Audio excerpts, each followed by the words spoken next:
Hello, everyone. My name is Carlos Morales. I run AI for Ambiq. So next, I'd like to talk about 4 basic ideas that I want you to take away from this presentation. The first is, and this one is a little controversial, right? Is that AI is the easiest way to do hard things. It is an easy button. It's easy for It's easy for maybe an AI person to say this, but I'll show you in a subsequent slide how AI is getting easier for everyone. And it really is the shortest path to solving hard problems, such as like elliptical tracking versus stationary cycle tracking. Point number 2 is that right now there are multiple tailwinds really accelerating small AI, like AI at the endpoint. Third bit is that AI is only part of the solution. I already talked about AI is a means to an end. But if you're going to have an AI-based product or a product that incorporates AI, it's important to know that it's not just AI. Like you have to do the sensing. It's just as important. You have to turn the sensor data into stuff that the AI can operate on. That's called feature extraction. And then you have to do something with that data. So having that entire pipeline in mind when you're designing your system is very important.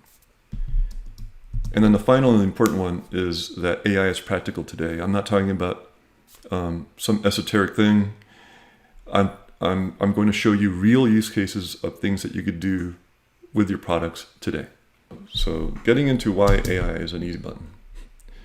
What I'm showing you, this graph here shows the progress of a very common task in AI, which is image classification. It's a thing that tells you whether you have a picture of a cat, or you can search on your phone now for pictures of cars, and it'll go through your photo library and find you pictures of cars. This is an old problem. Computer scientists have been trying to solve image classification for decades. So if you look at this graph, it starts in 2010. That's the tail end of decades of research in image classification. At the tail end of that, data scientists or computer scientists were able to get it to about 25% error rate, which is still very high. Like, it's not a useful number. You can, in very specific domains, maybe that's useful, but in general domains, it's not. 2012, we see the introduction of AlexNet, which is really the first wow model that we saw. And immediately, this AI technique started beating the 30 or so years of research that came before it. And you can see it very rapidly. That yellow line there is human perception, human accuracy. So in 2015, we already had an AI model that was better at classifying images than the average person was.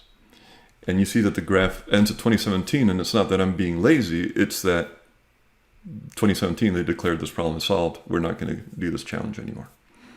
So this is something that was super hard to do, and AI made easy. And the reason AI makes things easy is you don't, like the traditional way of doing analytics or trying to extract a signal from, say, 3D accelerometer, is for an expert to look at it and do some DSP, do some math, and oh, that peak usually looks like what it looks like when somebody's walking, right? But there's lots of different ways of walking. There's a lot of different gaits and so on. And AI doesn't make any assumptions about that. What you do with AI is you just show it a metric ton of data, and it will find the important features in that data for you using statistical methods. It's no rocket science. It's not magic.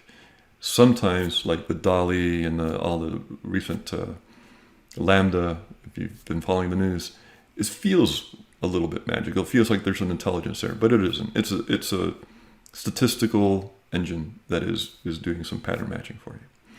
So that's why it's a more powerful way to program. The next step is using AI to program AI. So AutoML or neural architecture search are two ways of doing this. And what that does is it puts the control back to where it should have been. Like the gate, and there's somebody who studied gates and got a PhD in runology or whatever. That should be the person who's doing the programming, right? That's a person who should be identifying what data is important, what data is not important, and should be building a system around that, not an AI data scientist. AI data scientist will have to learn about shoes. It's better to have a shoe expert teach the AI. So that's what I mean by easy button. This is how it is.